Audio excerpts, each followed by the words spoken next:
If you look closely at Hollywood over the last 2 decades, you can see a certain paradox. Quite a few actors burst onto the scene, immediately land major roles, become audience favorites, but just as quickly disappear.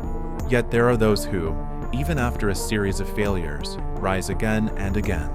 And one of the most interesting examples in this category is Chris Hemsworth, an actor who became the embodiment of the superhero era, but at the same time constantly balances on the edge between cult success and crushing failure. Hemsworth is not just Thor from Marvel. His story is about a man who learned firsthand that Hollywood is a tough market where your future can depend on a single right or wrong project. A story where supporting roles and endless auditions became the foundation for turning an Australian guy into one of the most famous actors on the planet. But the main intrigue is that this foundation turned out to be not so strong, and every time Chris tries to take off his cape, he faces an unpleasant reality. But let's be honest, that's exactly what makes him unique. He is not just another actor lost among hundreds of comic book franchises. His career resembles a roller coaster, where the failures look so massive that it's hard to understand how he manages to stay afloat afterward. Yet once a new Avengers film comes out, all the failures instantly dissolve in the shadow of gigantic box office earnings. That's what makes Hemsworth's story so fascinating. And here it's worth remembering, Chris's path didn't start in Hollywood at all. For Australia, he was just another guy from soap operas, where episodes are counted not in dozens, but in tens of thousands. It's an environment that rarely produces global stars, but Hemsworth managed to break out of it. However, his first steps in Hollywood turned out to be typical for many newcomers, a few supporting roles and not very noticeable projects. The real turning point was J.J. Abrams' Star Trek. Although his role there was almost episodic, it opened the door to a different league. But what's interesting is that even after that, his career could have gone a completely different way. Just a few months later, he ended up in a film that flopped. And if not for what happened next, it's quite possible that today we wouldn't even be mentioning the name Chris Hemsworth. But fate handed him a real jackpot. That jackpot's name was Thor. And this is where it gets most interesting. A role that could have been just another failed Marvel experiment turned into the starting point of a new cinematic era. Hemsworth gained not just popularity, he became a symbol, the face of an entire generation of blockbusters. But as often happens, behind this symbol hid another problem. Any attempt to step outside the superhero genre turned into a series of painful failures. And this very paradox is what makes his career so compelling. In this video, we'll explore all these aspects, from his early years in Australia to spectacular flops and incredible successes. And we'll try to answer the main question: who is Chris Hemsworth? When we talk about Chris Hemsworth, it's impossible to ignore his main success, his involvement in the Marvel project. After all, it was Thor that cemented his status as a movie star forever. But it's worth remembering, in 2010 to 2011, Marvel was not yet the all-powerful empire we know today. It was a time of experiments, doubts, and risks. Betting on a character most viewers only knew from comic books and cartoons seemed extremely risky. The Hollywood machine works harshly. If you're a newcomer, your chances are slim. But here, a unique combination worked out. First, Hemsworth had the physical attributes that almost perfectly matched the image of the God of Thunder. Second, he was enough of a blank slate without the baggage of recognizable roles, which allowed the studio to shape him into exactly what they needed. And finally, his willingness to undergo physical transformation played in his favor. 6 months of training, a strict diet, and in the end the actor appeared on screen in the perfect form of the God of Thunder. Let's be honest, very few newcomers are willing to make such sacrifices, and this created an aura of professional dedication that later saved his reputation many times over. The first Thor turned out to be a box office success. Yes, it fell short of Iron Man, but it proved the most important thing. Even the most unusual characters can find their audience if presented with the right balance of ethic and humor. For Hemsworth, this became his ticket into Hollywood's top league. He found himself in a situation where offers were pouring in, and producers saw him as the new blockbuster hero. But alongside this came his first serious burden. In Hollywood, after a big success, the question always arises, can you do it again? And here begins the second, more dramatic chapter of his career. Several films he had signed onto before Thor's release came out afterward and were supposed to prove his versatility. But the results were disastrous. The movies flopped one after another, and in that moment one of Hemsworth's biggest problems became clear. He looked fantastic as Thor, but in other roles he got lost. Critics began calling him a one-role actor, implying that without the hammer and costume, he lost his magic. And yet Marvel saved him again.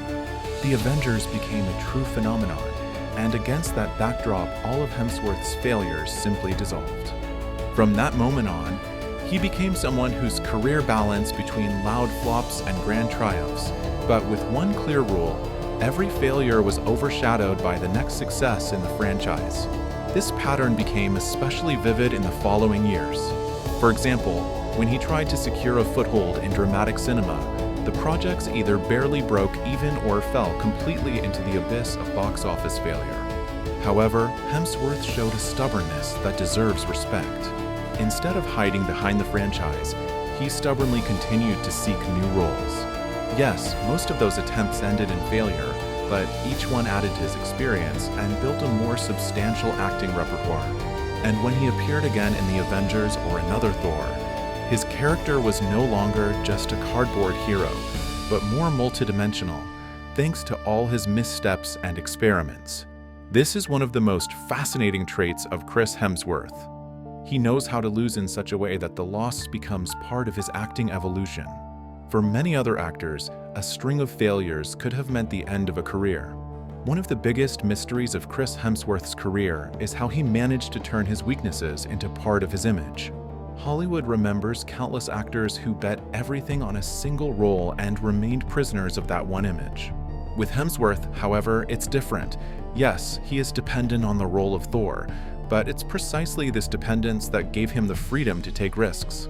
His other films could sink at the box office, but as soon as The Avengers or another Thor appeared on the horizon, he was back on top again. Of course, such a balance couldn't last forever. By the mid-2010s, it became clear a new stage was needed.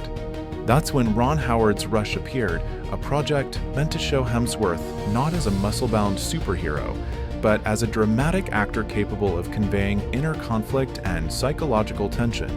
For this role, he transformed himself completely, losing 15 kilograms and immersing himself in the world of 1970s motorsport. The result was impressive. For the first time, critics started talking about him as an actor. And yet, the familiar pattern repeated itself. Although the film received great reviews and even gathered nominations, it wasn't a massive box office hit. It was a smaller, more intimate film that highlighted Hemsworth's acting abilities, but didn't bring in big money. Still, Rush gave him a strong counterargument to his critics. Now he could say he was capable of more than just swinging a hammer in front of a green screen. But his next projects once again dragged him back to big budgets and loud failures. In the Heart of the Sea, Black Hut, The Huntsman, Winter's War. The most symbolic of these was Michael Mann's Black Hat, where Hemsworth played a hacker. Audiences struggled to believe that someone who looked like a living armored safe spent his days at a keyboard rather than in a gym. Critics tore the film apart. The irony, though, was that Marvel kept lifting him back up. Avengers, Age of Ultron, and Thor, Ragnarok became lifesavers for Hemsworth. The third Thor was especially important, as that was when the studio decided to lean into comedy, irony, and self-parody. And here, a new side of Hemsworth unexpectedly emerged. He turned out to be an actor with excellent comedic timing, able to flip even the most serious moment into parody or grotesque. This is what saved the franchise and gave his career new life. From this point on, Hemsworth's image became more multifaceted. He was still the blockbuster hero, but now he could poke fun at his own character, improvise, and show that behind the muscles there was also a sense of humor. And it was precisely this lightness that saved him. Still, looking at the bigger picture, it becomes clear, outside Marvel, Hemsworth has never truly achieved something lasting. His attempts to revive Men in Black or secure a place in historical blockbusters failed. The only real breakthrough in this area came from Netflix with Extraction. And even though the script for that action film could probably fit on half a notebook page, it became one of the platform's most popular titles. Once again, the paradox played out. Critics remained indifferent, but audiences engaged en masse, launching a new franchise. His filmography is a sequence of grand triumphs and catastrophic failures. And here the main question arises: can Chris Hemsworth survive without Marvel? Will he remain a star if the studio finally loses its grip and the superhero genre begins to decline? When talking about Chris Hemsworth, it's impossible not to touch on his constant struggle with himself and with the audience's expectations. Because if you look at his career more closely, a pattern emerges. Every time he tries to break away from the image of Thor, he falls into a trap. Take Men in Black, International as an example. In theory, it should have been a safe choice, a proven franchise, a style familiar to audiences, and a duo with Tessa Thompson, who had already worked brilliantly alongside him in Thor. On paper, everything looked perfect. But in reality, the film turned out to be too blurry, without a distinct idea. The result, a box office flop. No less telling was 2016's Ghostbusters. Although his role there was comedic and secondary, it clearly demonstrated that Hemsworth thrives in self-irony. He gladly made fun of himself. And while the film itself turned out to be highly controversial and received a barrage of criticism, his comedic talent stood out. But the hardest blows for the actor always came from big dramatic pictures. In the Heart of the Sea is a prime example of how even working with a renowned director and a massive budget doesn't guarantee success. A film that was supposed to be an epic adventure failed because of poorly built drama and the absence of that special magic audiences expected. Hemsworth did everything he could, transformed his body, gave himself fully to the role, but the results still fell short of expectations. It's also interesting how he adapted to the new era of cinema, the era of streaming. Extraction on Netflix became an unexpected hit that proved Hemsworth can appeal to a global audience even without theaters. A simple plot, spectacular fight scenes, and a charismatic lead character. That was enough for audiences around the world to watch the film by the millions. And although critics were in no rush to call it a great piece of acting, projects like this gave him a second wind. Because in a world where box office numbers are no longer the sole measure of success, streaming views are becoming the new currency. However, it's worth noting, even in streaming, he didn't become a symbol of high-quality content. Extraction was popular, but shallow. It showed that Hemsworth will remain relevant, but not as an actor setting new standards. This is neither a minus nor a plus. It's the status of a star who stays afloat as long as there are blockbusters or spectacular action movies. In Furiosa, a Mad Max saga by George Miller, we saw a completely different Hemsworth, not a hero, but a charismatic and dangerous antagonist. This role was a real challenge and proved that he is capable of going far beyond the image of Thor. His character both repels and attracts, forcing the audience to see the actor in a new light. It's an important step that shows Hemsworth can be part of serious cinema and successfully exist outside of Marvel. On the other hand, Extraction 2 reaffirmed his status as a leading action star. Netflix bet on him and didn't lose.